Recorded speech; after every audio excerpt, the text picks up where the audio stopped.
Sir जैसे आज दो जगह का आपने निरीक्षण किया, एक अश्विनी खड्ड में जो पुल का है और जो दूसरा है उत्कृष्ट केंद्र, तो इसके बारे में क्या कहना सर आपका? आज हम जो सेंटर ऑफ एक्सीलेंस है उसे देखने गए थे और कुछ ऐसा सौभाग्य था कि जिस दिन इस सेंटर ऑफ एक्सीलेंस का शिलान्यास होना था तो हमारा प्रोग्राम एनॉनडेल शिमला में था और उसमें माननीय सबके मुख्यमंत्री ठाकुर जयराम जी भी थे और दूसरे नेता भी थे उनके, हमारे भारतीय जनता पार्टी के। तो वहाँ हम इकट्ठे ही थे उस प्रोग्राम में भी।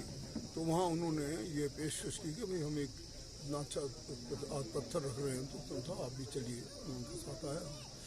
देखिए, विकास एक ऐसी चीज़ है जो जिसमें ना कोई एक वर्ग होगा या दूसरा वर्ग होगा, ये तो एक सामूहिक प्रक्रिया है, सामूहिक यात्रा है। और इसका जो मैं समझता हूँ जो एक सॉर्ट ऑफ रिजल्ट में निकलता है, जो आप लोगों को इसका आशीर्वाद मिलता है, वो इस सामूहिक यात्रा का भी सामूहिक ही आपको इसका व्हाटएवर यू कॉल क्रेडिट, और जैसे आम होता है ना भाई इन लोगों को इनका क्रेडिट मिलना चाहिए, तो क्रेडिट तो जनता, क्योंकि तो सबकी यात्रा है, सामूहिक यात्रा है। तो यह उसके बाद उससे मैंने देखा कि उन्होंने बहुत अच्छे तरीके से वहाँ पे इसको प्लान किया है।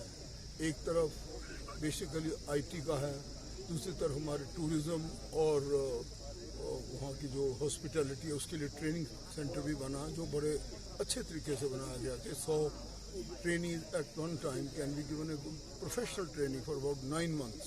ये बहुत ही दिनों की, मैं तो समझता हूँ मेरी तो दिली अभिलाषा थी कि हम ऐसा करें, क्योंकि हमारा प्रदेश और हमारी खासकर जो वहाँ प्रकृति ने जो भूमि दी है वो इतनी सुंदर है। यहाँ पे अगर हम दोहन स्थापना करें तो इसमें धार्मिक सांस्कृतिक जो पर्यटन है वो सब सर्वोपरि है। वैसे तो यहाँ बहुत से और भी टूरिज़्म है, उसके बाद एडवेंचर टूरिज़्म है, हमारे पास दूसरी किस्म की जो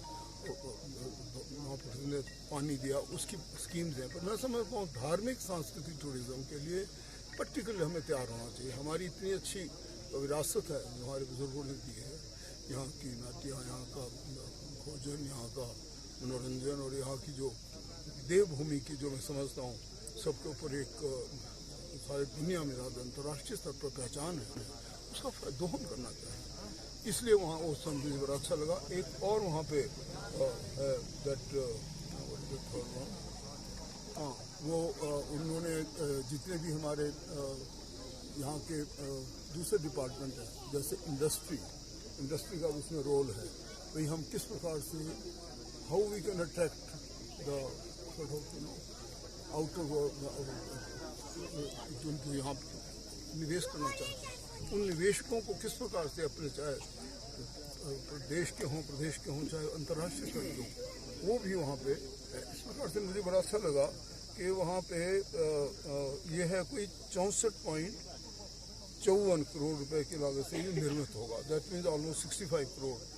और नॉट ओनली के भी जैसे मैंने कहा IT ब्लॉक या टूरिज्म, लेकिन यहाँ पे जो छात्रावास है इन बच्चों के लिए वो भी बड़ा अच्छा लगा मुझे, और बड़े साइंटिफिक वे में बनाया है। भैया छात्रावास तो गर्ल्स का है, बॉयज़ का है, और इस प्रकार से वहाँ पे बहुत अच्छे तरीके से लगभग ये कोई 355 बीघा लैंड का पूरा कार्यक्रम मुझे दिखा वहाँ पे। और ये जो सेंटर ऑफ एक्सीलेंस है जो उत्कृष्ट केंद्र बनाया है, इसमें निदेशक आवास भी है, निदेशक आवास के साथ जो दूसरे स्टाफ कर रहे हैं वो भी है।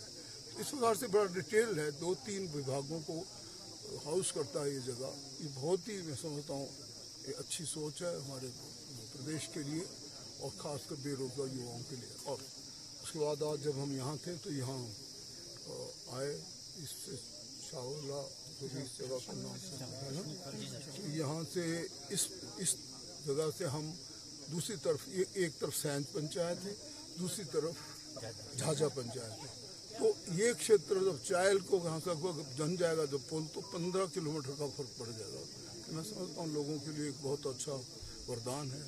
और स्वर्गीय राजा वीरभद्र जी जो हमारे विकास पुरुष थे, जो हमारे सबके लिए प्रेरणा के स्रोत थे, उन्होंने, और मैं भी उनके साथ था एज ए मंत्री, हम लोगों ने यहाँ शिलान्यास किया था। और ये लगभग 7-8 वर्ष से ऊपर ज़्यादा हो गए होंगे। तो कुछ समय बीच में किसी कारणों से, कोई टेक्निकल रीज़न से या जैसा भी, ये इतने दिन तक जो रहा इसको पूरा करना अनिवार्य है। यहाँ के विकास को देखते हुए, जैसे मैंने कहा, हमारे पर्यटन की दृष्टि से भी, और वैसे भी कोई समन फॉल सिक, उसको इवैक्यूएट करना हो, कोई कैजुअलिटी हो, तो भी ये जो हमारी सुविधा है देना बहुत ज़रूरी है, ऐसा मेरा मानना है। सर, ये जो 8 साल तक पुल नहीं बन पाया, इसके पीछे क्या रीज़न रहेंगे?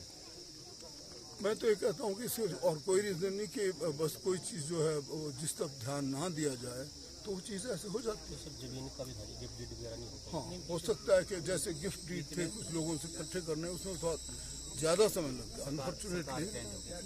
सरकार चेंज, हाँ सर, इस सरकार चेंज होने से भी ऐसी चीज़ें बहुत जगह देखा है। मैं आपको सच कहता हूँ, मैं तो इसमें कभी झिझकता नहीं। पूरे हमारे विधानसभा क्षेत्र में सिवाय 2-1 अच्छे से फटे जरूर लगे हैं, जिसमें भी सेंटर ऑफ एक्सीलेंस, ये तो चलो एक डिफॉल्ट था, पर अदरवाइज कोई काम ऐसा हुआ ही नहीं जिससे मैं बता सकता हूँ कि भाई ध्यान दिया गया। काम जहाँ थे वहाँ रुक गए, और जहाँ के जितना कम निकल रहा है, वो शांति बाईपास था, चाहे वो कोई और दूसरे भवन बनने थे या कोई स्कूल की बिल्डिंग थी, जितने जहाँ तक मैं कर सका था, मैं कोई इसका अलग से नहीं लेना चाहता, बट ऑलमोस्ट 463 करोड़ रुपए का तो हम लोगों ने जो काम किया था उसमें चाहते थे कि वो आगे बढ़े। उनमें ये भी शामिल था, ये जो पुल है ये भी उसमें शामिल है, हमारे खेल का मैदान शामिल, हमारा हॉस्पिटल शामिल है, so many other things were pending. और वो किन्हीं कारण, तो इसमें सबसे बड़ी बात मैं समझता हूँ कि कभी हम उस तरफ सचेत नहीं होते। हमें देखना चाहिए कि जो एक सरकार जहाँ तक पहुँची उसे आगे ले जाना चाहिए।